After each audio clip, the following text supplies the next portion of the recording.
Well, hello guys, my name is Jesus again, and I'm here to explain why you're playing Yubel wrong. And the whole core of the video is that you shouldn't play all of these cards. Now, if you wanna just go to any chapter of the video, I'm gonna put it on the description, so please read it in case you wanna just see something specific. Okay, so the first question that we need to ask in order to proceed with this video is why do we play the Dark Beconist Beast engine? So the first generic answer is because there mean 3 monsters, specifically 3 fiends, because you activate this, you have 1 fiend, this one, you have 2 fiends, then you can summon either this or this, whether you wanna play the engine follow-up or the fiends follow-up in whatever scenario you're in.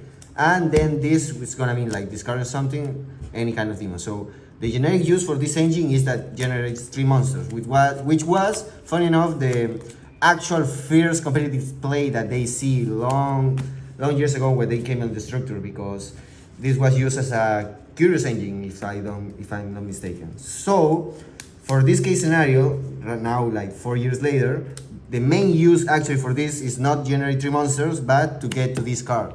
You can, like, first, because if you make this and you summon this and you already have this in your hand, this is a double normal with the 2 fiend monsters that each engine requires. Also, if this gets stopped, like Imper, whatever, and you already have this in hand, you can make an Almirage with this and then discard this one, special summon it, and then go through with your Yubel combos. And for last, if you don't have nothing, like if you don't have access to Samsara on only this can get with the 3 monsters that you generate, the Fiendsmith combo that later can send the Samsara so you can play through. So these are the main reasons why people use this engine, whether the Yubel Fiendsmith or the Yubel Pure version, because then you can just use the cheap cards of the deck, which will be only this, the sequence, and this one. 2 fiends to make this, the tier fiend make this one, and then this make this, so you can send the Samsara anyway. So these are the main reasons why you play the deck, and now we're going to proceed with the reasoning why these aren't just good enough arguments to keep playing it. Okay, now we're going to show how this actually gets played, which means how you can play around hand traps with this engine. So first we're gonna try to play around impermanence with this one, which is the worst, which I'm gonna do, or normal summon effect. Okay, then you just pass, like you lose. But at least if you start with this one and you search this and then you use the effect, you get imperm. At least, like with any other card in hand, you make the Almirage, you discard the card, you special summon this, and with both fair monsters you do this and then try to play something, right? At least this one with another discard in hand allows you to play around impermanence, which is going to be the same with the Baylor, because if we summon this, we pass, but if we search this, we summon this, we discard something after we make Almirage, and then we have the Moon, at least, which with another discard is going to allow us to send the Samsara to the graveyard, which is a combo that I'm pretty sure you saw in a lot of videos before. So then we're going to compare the situation with Troll and Logbird, which is another generic hand trap.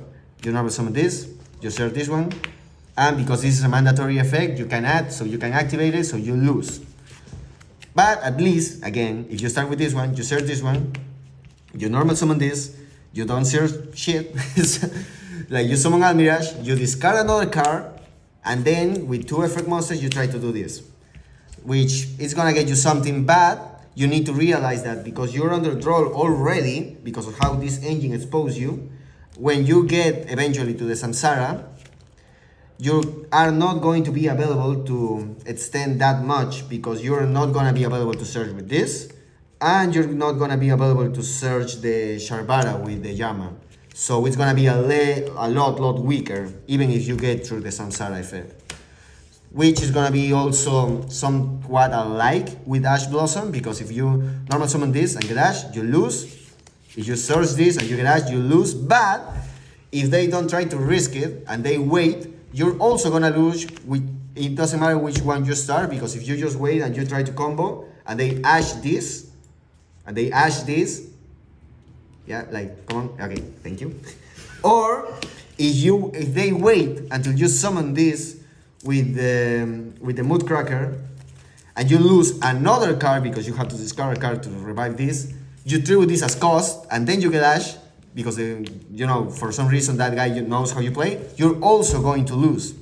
So in all these scenarios, you can see that the actual extenders that should be these cards doesn't actually help you to play through the hand traps, because in order to actually play around them, you need or more cards, which will be the actual extenders, or you're just gonna lose because you get Imper on Baylor on this one, or Imp or Droll and you can activate this, etc.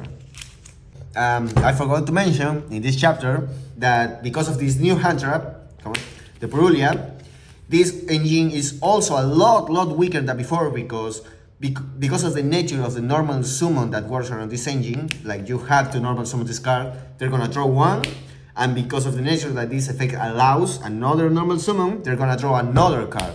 So you're gonna expose a lot more hand traps and a lot more advantage because of these cards it is now, if you keep playing this. Now we're gonna try to show the actual space that this engine requires to see more further if this engine is actually right to play. Okay, now we're gonna try to focus more on the space of this engine. So usually, of course, you play 3 of this one because, as you see before, this is the best one to start. And there's people who play 2 of this one to just have more consistency, and people that plays 1-on-1. The benefit of playing 1-on-1 is that if you only play this one, like if you start with this one, you can try to have 2 monsters still without sacrificing the discard effect of this one to try to have the second monster on board, to try to achieve the moon and try to finish mid combo. The problem with this is that, as you can see, in any of these scenarios is at least 5 cards on the deck, when you want to actually open just 3 or 5 of them, with 1 being absolutely worthless. So the thing that I want to focus on this more also is that even though this is the best starter, that this is a better starter than this one, both of them have the same issue. And that issue is that both of them force you to start with this engine. Because these are not special summons monster engine, like the effect of this one allows you to make an extra normal summon. That means that you need to start with this. If you open this one, you need to start with the normal summon of this. If you open this one, you need to start with this, and that's gonna make you vulnerable to all the hand traps that we explained before.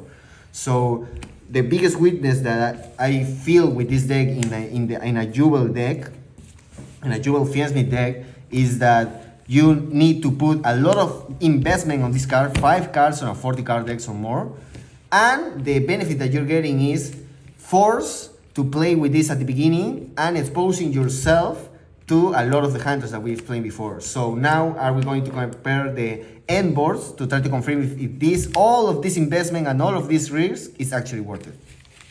Okay, so now what can you see right now is a usual board when you play the dark, that shit, the dark Pekarin Beast. I assume that you have this on the field too. So as you can see, this seems like an awesome board, right? Like you have 3 disruption for the Appaloosa, 4 with the Yubel, 5 with the Barudras, and 3 more with the trap, because this means 3 interruptions. 1, the monsters that you take to make them summon. 2, because of the Little Knight banishing 1 card when it's summoned. And the 3rd one, when your opponent tries to activate a card effect for the temporarily banish. So you have, in the end, with this card, playing the Dark Beckoning Beast engine, 8 interruptions, like 3, 4, 5, 8. So is this worth it? Like, all the sacrifices, all the demands that this engine requires in order to actually work in this deck is worth this Enfield. Or Enfield's alike, like this is just an example. I think it's not, because when you compare this end board with what only a Samsara Lotus can do for you, it's definitely not worth it. 8 interruptions, remember it. So you forget this. If you just make the normal Samsara Lotus and you go uninterrupted, as you go with the Dark Beckoning Beast to leave that board, you are gonna leave this field, like this is the graveyard. Like, you don't need to banish this because you're not gonna leave Barudras. And the end board will be, first, you're not gonna leave anything in the extra monster zone you're gonna leave the rage here, so nobody's gonna relinquish you or some kind of things alike. After that, you're obviously gonna leave the Yubel, but instead of the Barudras, the combo with only normal summoning the Samsara is going to allow you to guarantee the monster that these people is not playing for. Some people is not playing for some reason, and that's the Desire. One of the best cards in this deck because it's an universal negate, almost guaranteed for almost every card in the game that you care about. Enemy match, talents, droplet, etc. And because of this concept, when you only leave these 3 boss monsters on the field, you can guarantee Yama in the graveyard, which is gonna interact excellent with the trap that you actually wanna set with the Sharbara, which will be the escape instead of the chamber. Why? Because we're leaving the rage on the field, so we don't need to actually revive it. Also, you're going to play a lot better through multiple, not only one, but multiple board breakers with this trap instead of the other one, which I show in another video. But at least you have to understand that with this field, you're only leaving 1 less interruption than the prior field, because here you have 3 interruptions because of the dog, 1 more because of the trap, which is 4, because when you pop this, the Yama is going to revive it. You have 5 because of the Phantom Yubel, 6 because of the negate of Desire, and the 7 is going to come because this unique interaction when you're playing the trap. Because when you're popping this dog, you're not only allowing Yama to actually trigger, but the rage is gonna trigger too, allowing you to recover any fin of the graveyard. And because you have Sharbara guarantee, the way this combo works, this is gonna be back on your hand. So when you use all of this, you can still have as a 7 interruption in your hand, the Sharbara popping the Desire, sending it to the graveyard because the sequence only stops the opponent of targeting the card. You can still target your own card, so you just pop it with the Sharbara any way of anything, any moment in the main phase that you want.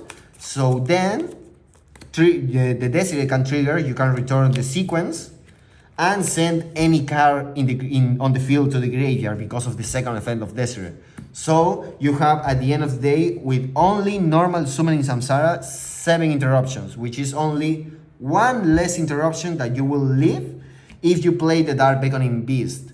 But the main difference is that you're gonna be able to make this field a lot more consistent than the other one because you're playing less requirements and etc. That again I'm gonna show you in another video to try to make this further. So the thing is that I hope that after all you see this, you're trying to question yourself more playing those bricks that comes with the Dark Beckoning Beast. Thank you.